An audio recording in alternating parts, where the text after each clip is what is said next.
একদিকে বইমেলা চলছে, রবিবার সরস্বতী পুজো রয়েছে, তার মাঝে শিয়ালদহ দক্ষিণ শাখায় একগুচ্ছ ট্রেন বাতিলের ঘোষণা।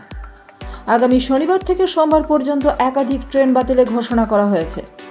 বালিগঞ্জ এবং কাকুরগাছি স্টেশনে ইন্টারলকিংয়ের কাজের জন্য ট্রেন বাতিল করতে হচ্ছে। যাত্রীদের ভিড়ের চাপ সামলাতে বজবজ শাখায় কিছু অতিরিক্ত ট্রেন চালানো হবে।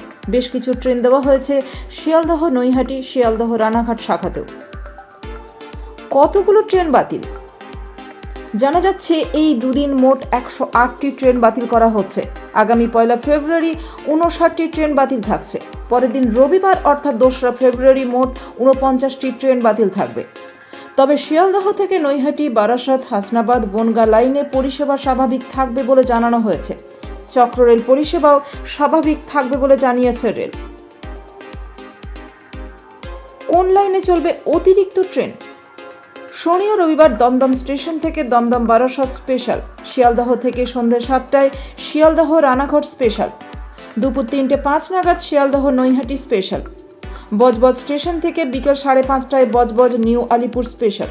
শিয়ালদহ থেকে বিকেল 5:43 নাগাদ শিয়ালদহ বারুইপুর স্পেশাল ট্রেন চলবে।